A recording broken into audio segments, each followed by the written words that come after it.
रियासत भर में मंदिरों पर हो रहे हमलों को रोकने में जगन हुकूमत नाकाम हो गई है। जगन हुकूमत के खिलाफ बीजेपी कारकुनों ने प्रकाशम में बड़े पैमाने पर एहतजाज किया। इस दौरान वज़ीर आला जगन मोहन रेड्डी के खिलाफ नारेबाजी की गई। एहतजाजी बीजेपी कारकुनों ने रियासती हुकूमत का अलामती पुतला नजर आतिश किया। एहतजाजी बीजेपी कारकुनों ने रियासती वजीर वेलमपल्ली श्रीनिवास से इस्तीफे का मुतालबा किया।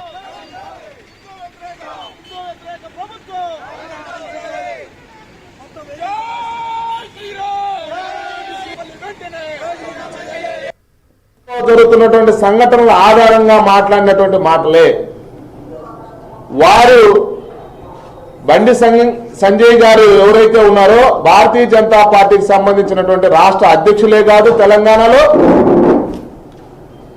పార్లమెంట్ సభ్యుడు కూడా। దేశంలో జరిగే ప్రతి సంఘటన మీద స్పందించేటువంటి అర్హత బండి సంజయ్ గారికి ఉంది। బండి సంజయ్ గారు మాట్లాడినటువంటి వ్యాఖ్యలు 100% అక్షర సత్యాలు। అన్యమత ప్రచార వ్యాప్తి కోసం ఈ ప్రభుత్వంలో ఉన్నటువంటి కొందరు పెద్దలు భరోసా కారణంగా ఆంధ్రప్రదేశ్లో విచ్చలవిడితనంగా మత మార్పిళ్లు ప్రోత్సహిస్తున్నటువంటి నేపథ్యాన్ని దృష్టిలో పెట్టుకొని, హిందూ సమాజం మీద జరుగుతున్నటువంటి దాడులను దృష్టిలో పెట్టుకొని, హిందూ దేవీ దేవతలకు జరుగుతున్నటువంటి అవమానాన్ని దృష్టిలో పెట్టుకుని బండి సంజయ్ గారు మాట్లాడినటువంటి వ్యాఖ్యలు ఏవైతే ఉన్నాయో 100% అక్షర సత్యాలు। దాన్ని భారతీయ జనతా పార్టీ ఆంధ్రప్రదేశ్ స్వాగతిస్తున్నది। किसानों के एहतजाज से तवज्जो हटाने के लिए मंदिरों को निशाना बनाया जा रहा है। सीपीएम लीडर मधु ने विजयवाड़ा में ये बात कही। उन्होंने कहा कि इस मामले पर रियासत आंध्र प्रदेश में सियासत तेज हो रही है। मधु ने कहा कि जनसेना भी इस मामले पर सियासत कर रही है। State, in number of temples, idols are damaged during the recent period. BJP and Janasena, instead of tracking their real culprits, they are not showing any interest to track or identify the culprits, but they are interested in rousing communal feelings. This communal feelings of BJP diverting the attention of the people from the farmers movement that is going on all over India against BJP. With a specific interest, BJP is trying to create problems in the state of Andhra Pradesh. We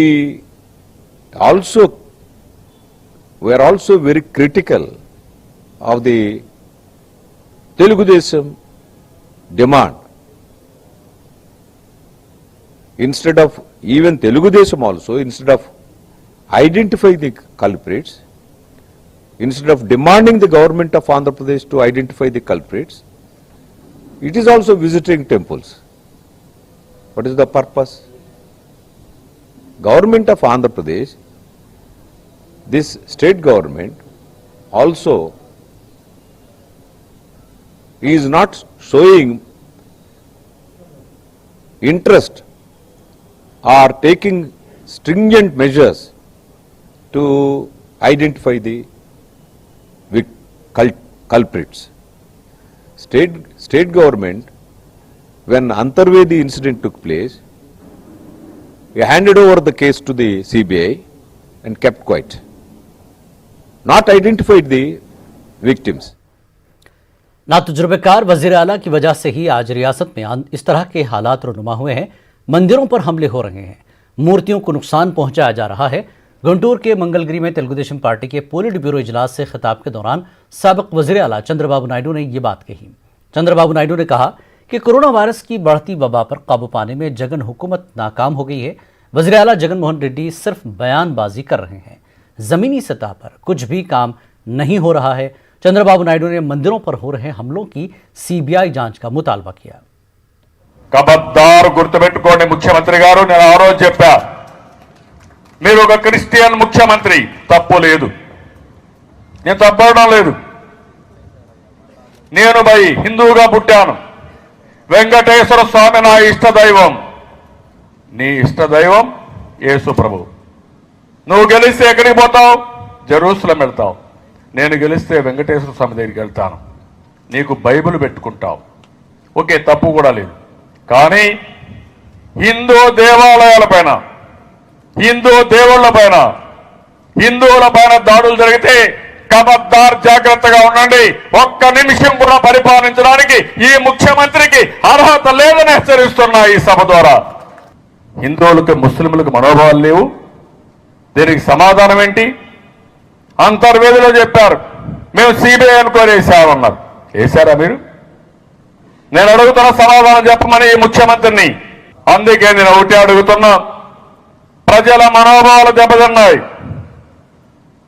మీ మీద నమ్మకం పోయింది. CBI enquiry వేయండి, అన్ని దాడులు ఏం జరిగాయో చెప్పండి, దోషుల్ని కఠినంగా శిక్షించండి, జ్యుడిషియల్ ఎంక్వైరీ వేయండి. మళ్ళా ప్రజల మనోభావాల్ని పెంచడానికి ప్రయత్నం చేయండి. అంతవరకు వదిలిపెట్టవని మరొకసారి ముఖ్యమంత్రిని హెచ్చరిస్తున్నా. और इस पर मामले पर बात करते हैं। रामचंद्र नायक नायब सदर बीजेपी हैं एसटी मोर्चा के। रामचंद्र जी, जिस तरह से आंध्र प्रदेश में मंदिरों पर हमले हो रहे हैं, मूर्तियां तोड़ी जा रही हैं, क्या लगता है किसकी साजिश आपको लगती है? क्या सरकार को निशाना बनाया जा रहा है इस तरह की हरकत करके, या फिर वाकई वहां पर हालात खराब करने की कोशिश है? जी, हम बीजेपी से, हम एसटी मोर्चा से आर रामचंद्र नायक यही बता रहा था जी, जब जगनमोहन रेड्डी की गवर्नमेंट बनी थी, जी, जब इससे जो मंदिरों के ऊपर हर दिन कई महीने में 2 दिन मंदिरों के ऊपर हमला हो ही रहा है। ठीक, क्योंकि ये हिंदुस्तान के हिंदू लोगों के जो हिंदू लोग है जी, इनके विश्वास नहीं कर रहा है। ये जगनमोहन रेड्डी जब आया, जब से मंदिरों तोड़ना ही है, तो हम यही डिमांड कर रहे हैं। जी। कहीं भी अब तक इतने मंदिरों की टूटी है, जी, अभी तक हम लोग बहुत सबर करे हुए हैं। ठीक। अभी हम सबर करना नहीं है। जी, आज अगर गवर्नमेंट ने कानून सीधा बनाकर हर मंदिर को, हर मस्जिद को अगर सिक्योरिटी नहीं दे सका, जी। तो हम कानून हाथ में ले लेंगे। हम अभी जी, हम कहीं भी हमारा मंदिर कहीं टूटा जी। तो जो तोड़ने वाले के हाथ पर हम हमला करने के लिए हम तैयार हैं। यानी लॉ एंड ऑर्डर पर आप सवाल उठा रहे हैं? हाँ जी, हम तो ये सवाल ही करते हैं जी। क्योंकि आज गवर्नमेंट जब तक लॉ एंड ऑर्डर को कंट्रोल नहीं कर सका, जी। तो आज जनता का सुरक्षा नहीं कर सकता, तो हम लोग आज हम ये बता सकते कि हम लोग आगे अभी जुडिशनल, जब तक जुडिशनल के ऊपर हमको भरोसा है, जब तक हम रुक सकते। जी। जब जुडिशनल हमको नहीं मिल रहा, तो जी। हम खुद हम तैयार हो जाते कि हमारी जुडिशनल हम हाथ में ले लेते।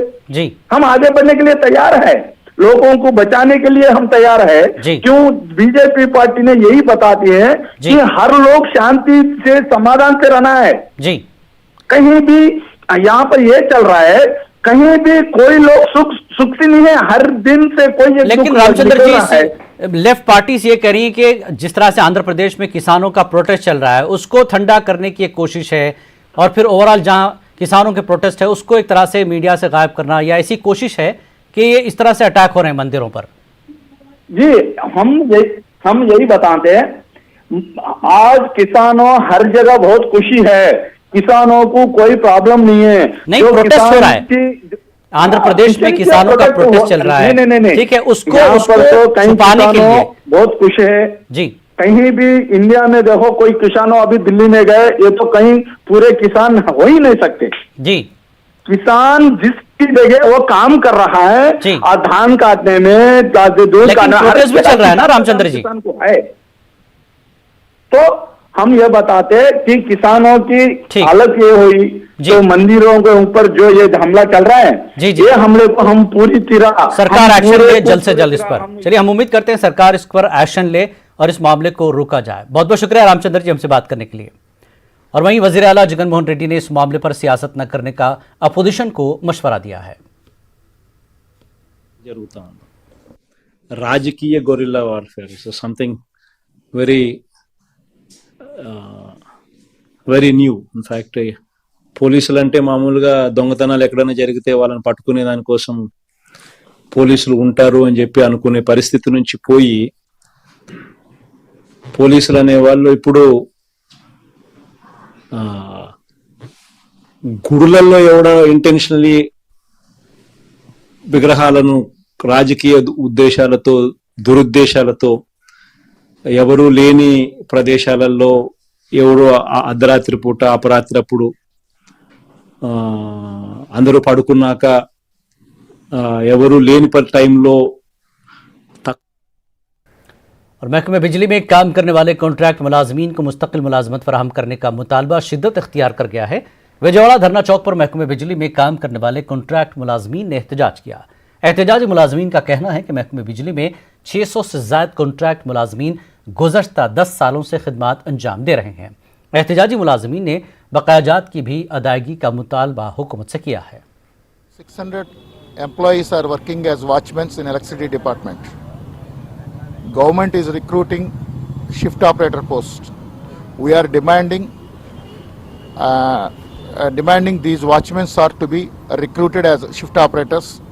Those who are having justice Bagchi ने आंध्र प्रदेश हाईकोर्ट के जज के तौर पर हलफ लिया है। आंध्र प्रदेश हाईकोर्ट के चीफ जस्टिस जे.के. महेश्वरी ने उन्हें अपने दफ्तर में हलफ दिलाया। जस्टिस बागची का तबादला कलकत्ता हाईकोर्ट से आंध्र प्रदेश हाईकोर्ट कर दिया गया है। हलफ बर्दारी तकरीब में जजेस और वकला ने शिरकत की। आंध्र प्रदेश जजेस की सीनियरिटी की फहरिस्त में जस्टिस बागची दूसरे मकाम पर है। चंद दिन कबल जस्टिस राकेश कुमार रिटायर्ड हो गए हैं। राकेश कुमार की जगह पर जस्टिस बागची का तकर्रुर हुआ है। I, Joymallo Bagchi, having been appointed a judge of High Court of Andhra Pradesh, having been appointed a judge of the High Court of Andhra Pradesh, do swear in the name of the God do swear in the name of God that I will bear true faith and allegiance to the Constitution of India as by law established, that I will bear true faith and allegiance to the Constitution of India as by law established. Kurnool में cable operators के साथ सौतेला सलूक किया जा रहा है। Cable operators को बिजली की सप्लाई रोक दी गई है, जिसकी वजह से उन्हें मुश्किलात पेश आ रही हैं। मसाइल के हल का मुतालबा करते हुए केबल ऑपरेटर्स ने करनूल कलेक्ट्रेट पर धरना दिया। एहतजाजी केबल ऑपरेटर्स ने मसाइल के हल का हुकूमत से मुतालबा किया। एहतजाजी केबल ऑपरेटर्स का कहना है कि कोरोना की वजह से लाखों तलबा घरों में ऑनलाइन क्लासेस में शिरकत करते हुए तालीम हासिल कर रहे हैं। ऐसे में केबल ऑपरेटर्स को बिजली से महरूम करना ठीक नहीं है। जने हैं मैं ऑपरेटर हूँ। 1800 आकर हमारा कस्टमर से कल से इलेक्ट्रिसिटी वाले पोल का हमारा पूरा पावर निकाल डाला है। खाली 15 दिन से हमारे को एक नोटिस दिया है। हमें भी कोर्ट में केस चल रहा है हमारा। और एक अगर हमारे को अब कोरोना टाइम को कम से कम बच्चे लोग एम्प्लॉयज़ पूरे घर में आकर पढ़ाई कर रहे हैं, ऑनलाइन क्लासेस चल रहा है। करनूल जिले के मुख्तलिफ मकामात पर खेतों में HPCL की गैस पाइपलाइन बिछाई जा रही है, जिसकी वजह से किसानों की फसलें तबाह हो रही हैं। मुतासरा किसानों ने इंसाफ का मुतालबा करते हुए करनूल कलेक्ट्रेट पर धरना दिया। एहतजाजी किसानों ने मुतासरा किसानों को मुआवजा देने का हुकूमत से मुतालबा किया। एहतजाजी किसानों का कहना है कि उन्हें कोई इतला दिए बगैर ही उनके खेतों में गैस पाइपलाइन बिछाई जा रही है, जिसकी वजह से फसलें तबाह हो रही हैं, साथ ही किसान अपनी अराजी से महरूम हो रहे हैं। गैस वाले हमारे उसमें पाइपलाइन डाल रहे हैं, हमें नहीं डालने देते। वो क्या है बोलते हो, ऐसा क्रॉप से भी खराब कर दिए उन्होंने। तो पाइपलाइन डालता हमारे को पाइपलाइन उसमें पीका डालने मुश्किल हो जा रहा। ऐसा बोलते छोटे छोटे पीका डाल सकती आम हो सपोर्ट। मुस्लिम हुकूक तंजीम के जनरल सेक्रेटरी मौलाना हुसैनी ने उर्दू ज़बान के साथ इंसाफ का हुकूमत से मुतालबा किया। उन्होंने कहा कि रियासत की जगन मोहन रेड्डी हुकूमत उर्दू की तरक्की को लेकर संजीदा नहीं है, जिसकी वजह से उर्दू की तरक्की रुक गई है। साथ ही उन्होंने उर्दू अकेडमी में होने वाली बदउनवानी की भी छानबीन का मुतालबा किया। वह आंध्र प्रदेश की हुकूमत उर्दू ज़बान के सिलसिले में जो लाहे अमल बना रही है, ये मुसलमानों के लिए काबिल अफसोस है। सबसे पहली बात यह है कि उर्दू ज़बान ये मुसलमानों की ज़बान नहीं है, बल्कि हिंदुस्तान की ज़बान है। इस मुल्क में बहुत से दीगर मज़हब के लोग ऐसे हैं जो उर्दू ज़बान को पढ़ते हैं। और इस बुलेटिन में फिलहाल इतना ही। आदाब।